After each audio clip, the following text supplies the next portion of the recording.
Hello there, it's Jay here from Jay Vintage Junk, and today I thought we'd just do a bit of a quick fun teardown type video. I found this in my cellar.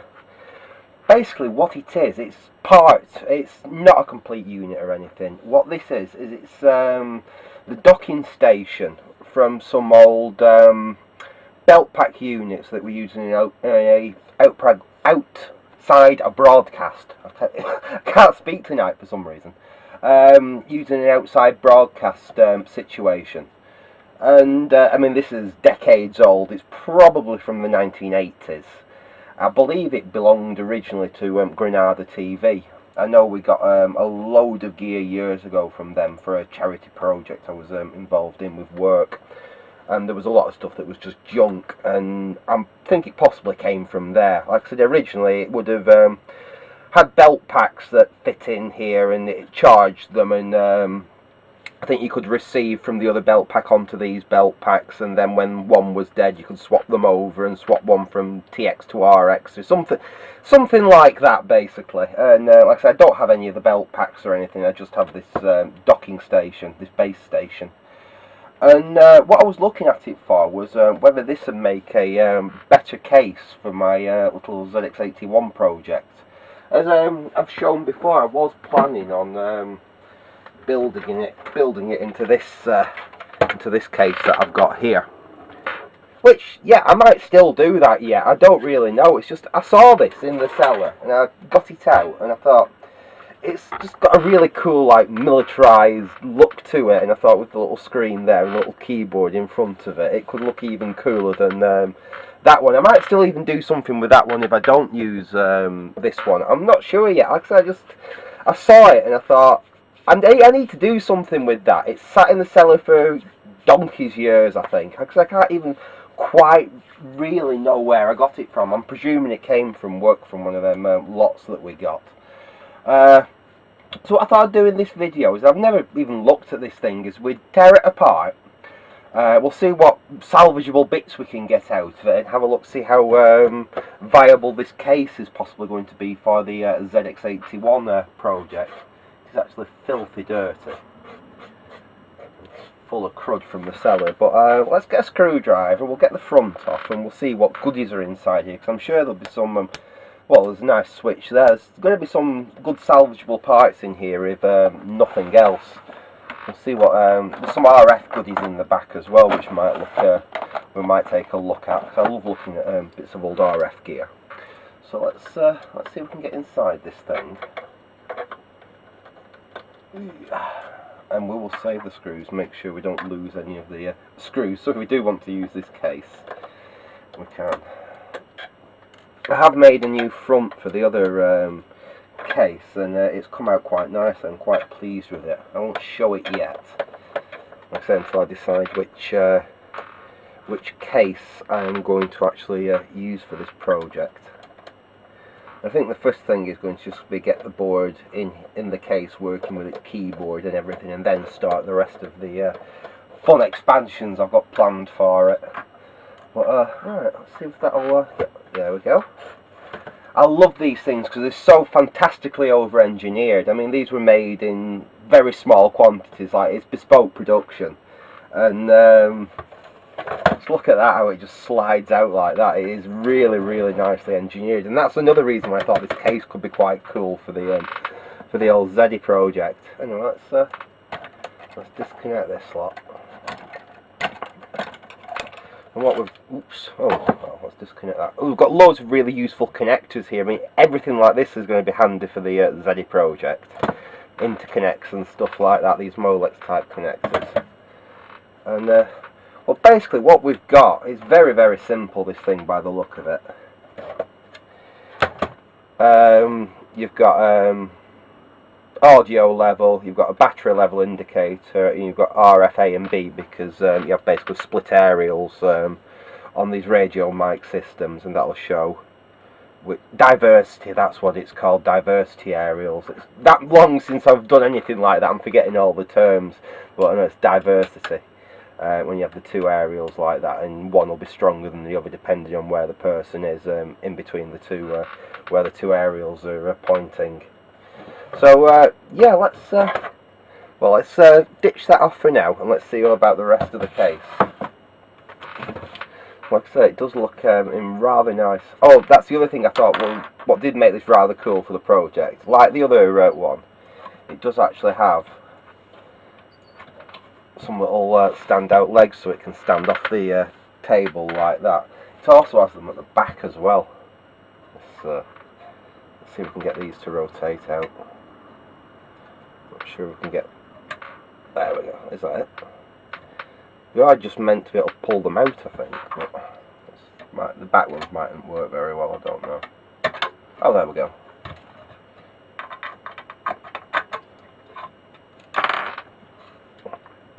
So it can stand up and look quite cool like that.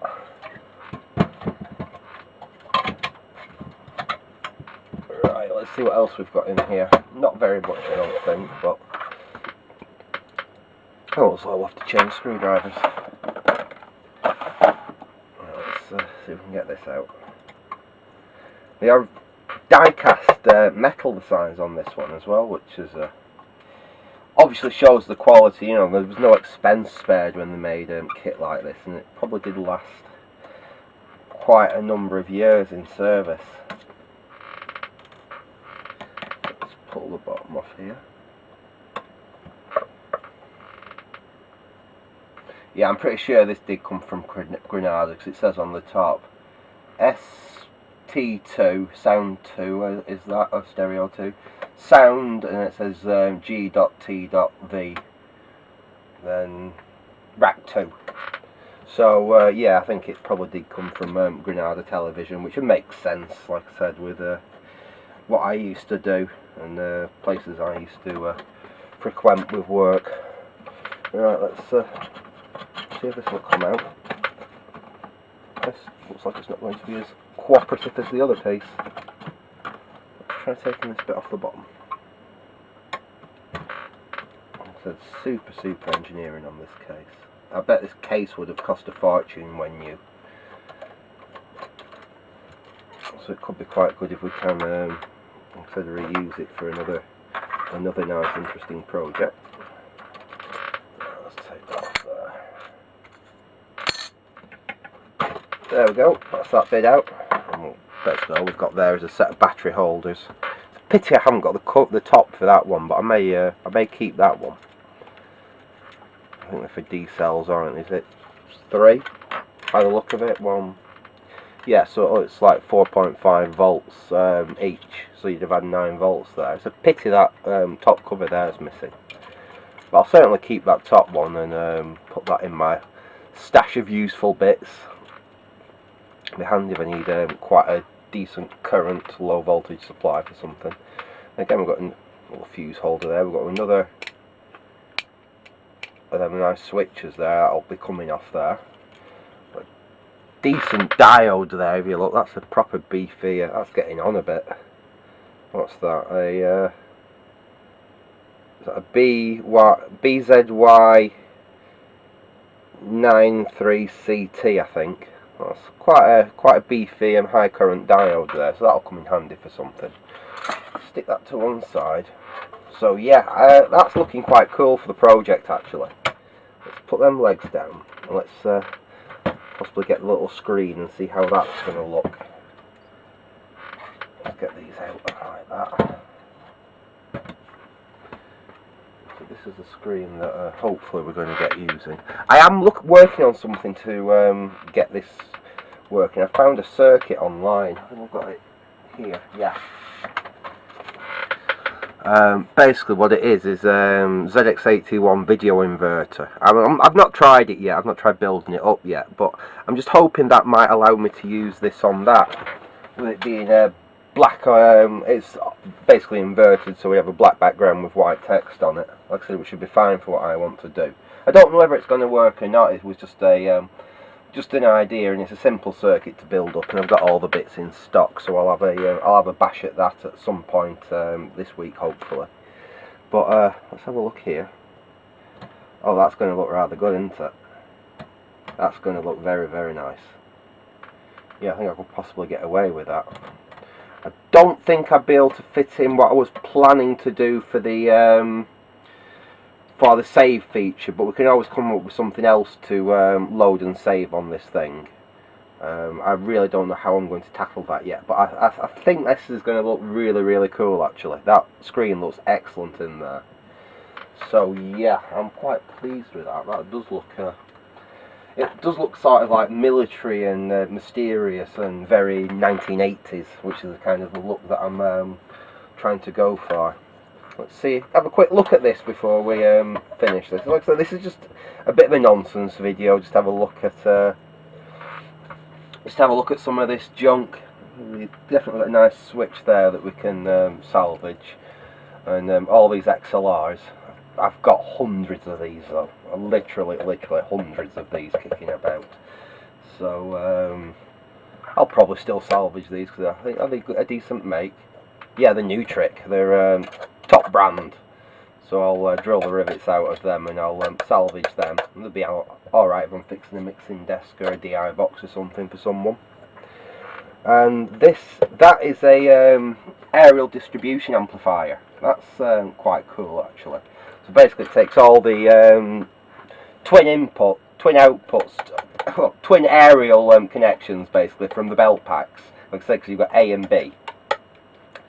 And it amplifies them and then sends them out of two master aerials there, which should go off, and then you'd have one at one side of your site and one at your other side of your site. So I might salvage that and then we'll have a quick look at that. It's probably UHF this.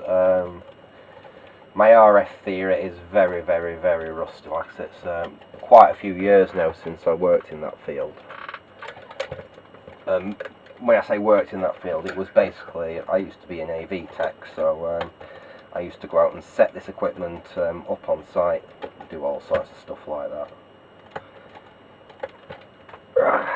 These are going to be a pain to get off, I know. Saying that, it's better doing this on my workbench than being in the middle of a field somewhere and someone's just ripped the aerial off your equipment rack and it's peeing down with rain and you're fiddling in the back of the rack trying to unscrew one of these things and quickly screw a lashed up aerial on, which has happened to me in the past. And you can't feel your fingers. It's that bloody cold. It's November.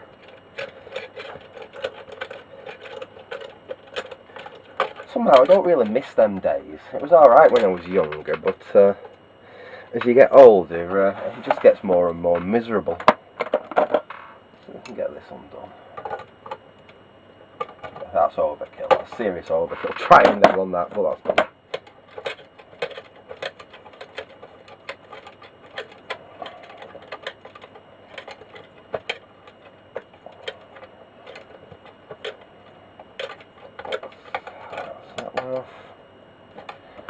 Now how come the other side, they were all just finger tight, and on this side they're bloody tight. Those are a pain in the what not to make off as well, the fiddly little things.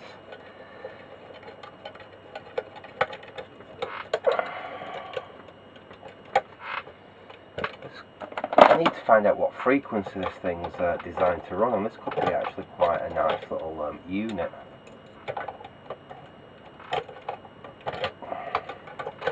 I'm pretty sure this thing would...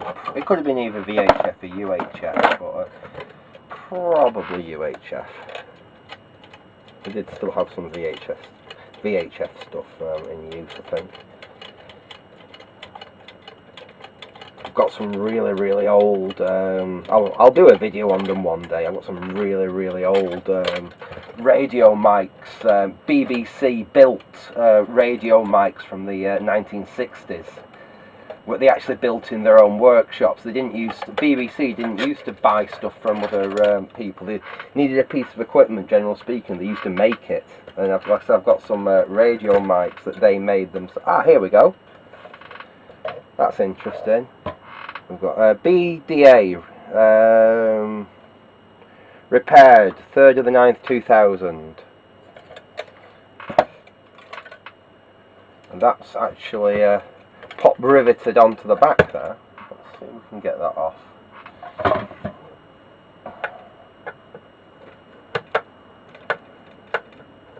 Because what all we really want to do is just salvage like the rails and whatnot off this thing. Because that does actually look like that's going to be really nice for the yeah. Let me get these. Just bear with me a second while I get these screws out. Oops, nearly lost one then. We can get this off here, and we'll have a quick snoop at this little RF unit. In fact, I need a little die-cast box for a project, but this thing's probably too good to just strip down for the die-cast box. And that might be a little bit small for what I wanted anyway. But, so we've got a slightly smaller, thinner screwdriver. That's probably a bit too small. Let's see. Oh, no, seems to work.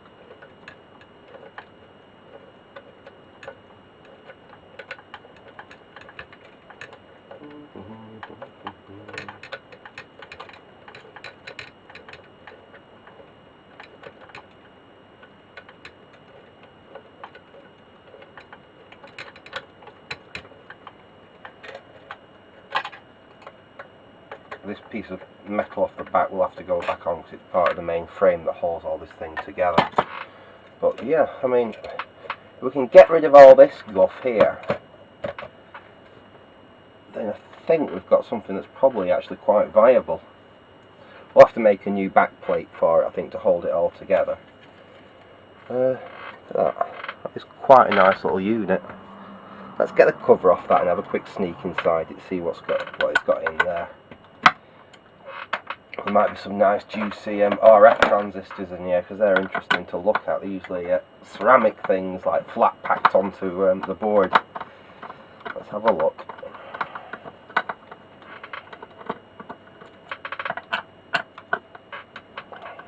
Again, it's something that's quite bespokely made, very well made by the look of it.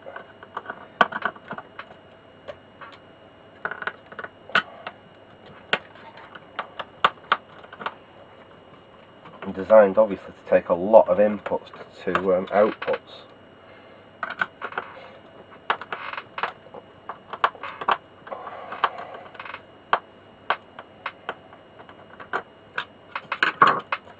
Right, there we go. Let's have a little look inside this thing. There's not a lot in there. It's a very what have we got there? What does it say? Audio. It just says audio there. Or I can see any there's a few surface mount transistors on there. I can't see anything like big and RF-y. So it's more than a passive distribution system, but not a lot more. It's no major amplification or anything in there. Interesting little unit anyway. I don't know what I'll do with it.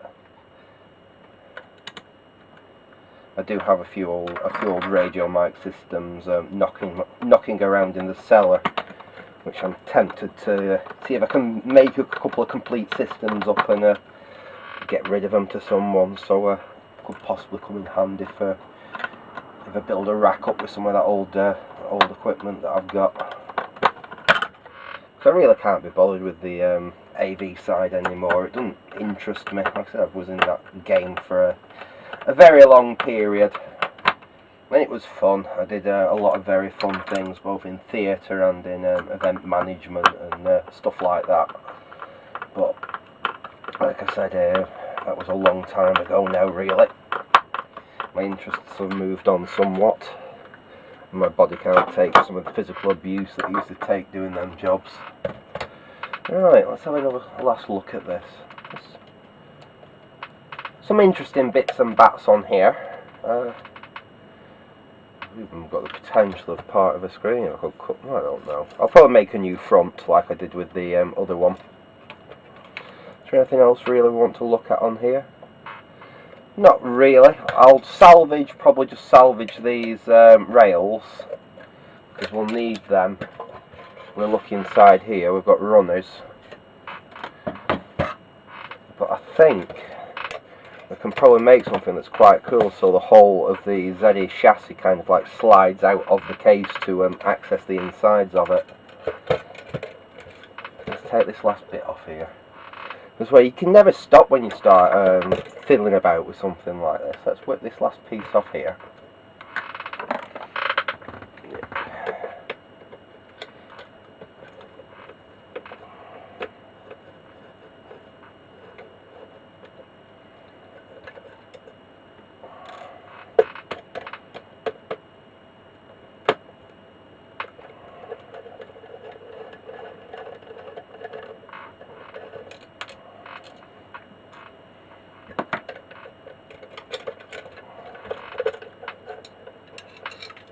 Oh right, okay. That's a standard one. I've never seen them quite like that before. Oh. I think they've been modified. I don't know. That's a bit odd. I've never seen an XLR that's come apart like that, even a PCB mount one. That certainly is a little bit on the strange side. Well, I've got loads of cool connectors on here anyway. Get this little switch off. So we certainly will need a couple of little switches like that for the ZX project. Let's see if we can desolder these wires for now. Come on, off you come. It's certainly a boom for useful little parts. Like I said, even these connectors are going to come in really, really handy for the project. These interconnects, again, absolutely fantastic. And they're a pain to get hold of, so they're definitely going to come in handy then. So keep all them and we'll desolder, not now, but we'll desolder any of the edge connectors that we need to correlate to them. Looks like they've been glued in position at the front. Oh no. Tiny little screws. I don't think these are going to be in use on this project, but these are certainly going to go in my useful box.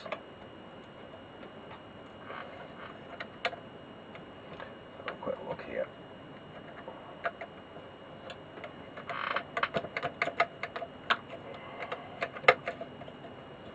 Cool. There we go.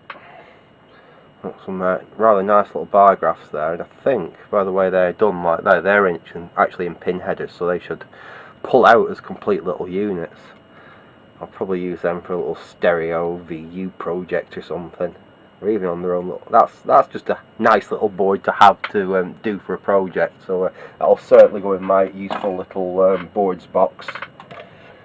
There's a nice potentiometer there, rather nice control knob on it. That'll go in my odd little knobs box. If I can, oh, it's that one.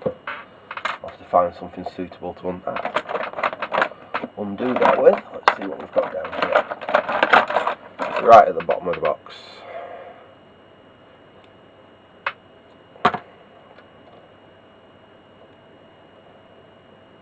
Is that too big or too small?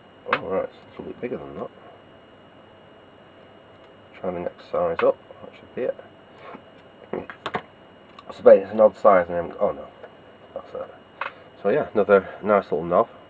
Again, they're quite expensive to buy if you just need one. Nice precision potentiometer there as well. Volume control, I'll have that off.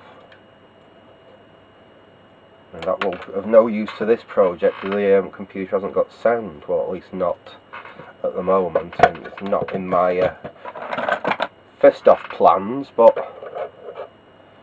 I am sure that's more than, I think this is a little amplifier, little headphone amplifier. Have a look, let's get it off completely. Yeah, audio.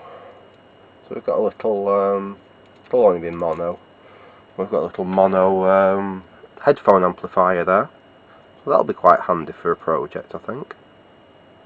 I'll have to do some fiddling about with that and see how well it works. I think that's about it really. Let's get this off here, so we've just got the front panel. Can we get that off there? Ah, right. Let's get these off here. Got some screws underneath. I don't know, can't see any. You can see a couple of screws here, which I can take out. Make sure they go in my tiny screw box, because they could come in handy for something. You know, when you're taking something apart and that tiny screw drops on the carpet and you never find it again. Let's come on, there can't be any more screws holding that in. What's holding that in now then? Oh, it's got screws at the back as well. Where do they go? No, they're free. Oh, there we go. Just been a little bit awkward. Now they're quite cool switches. I'm sure I can use them for something, because they've got a little LED behind them. So we've got 4 red, 4 green. Oh yeah, I'll find a nice some surface mount stuff on there. Old surface mount stuff by the look of it. I think that looks like it's all fairly well hand assembled, judging by how skew some of them components are. That's interesting. That again, it's something I'll just have a play with in the future and see what I can, see how I fire it up, see what I can do with it. It's like a little matrix switcher, I think. Basically, it's got some 7400 series logic on the back there, and I think I might be able to make something out of that, like a video switcher or something like that. Cause I'm pretty sure switching these will just switch the channels. I'll play with that. Like I said, it's something for another project. That. How do we get that big metal box out of there? That's the question. Because we don't need that. It's coming. Ah, there we go. Some screws up here, I think. We'll get rid of that.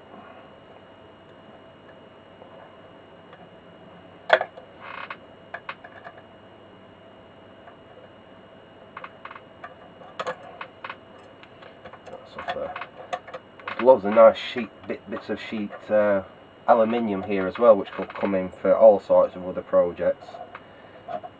So it's what you can salvage out of something like this. That's what gets me, or what inspires me, because this really is just a piece of junk.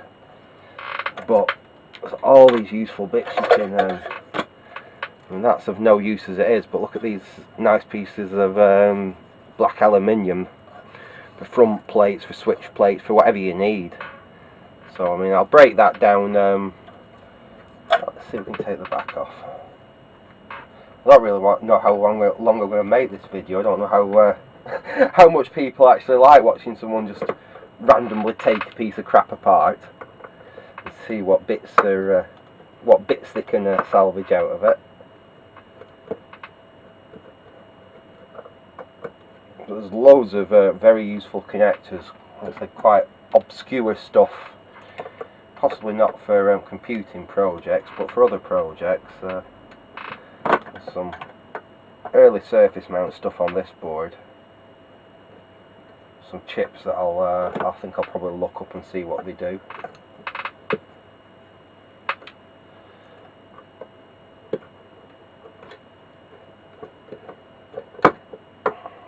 See, there's a surface mount Zener there. I presume there's some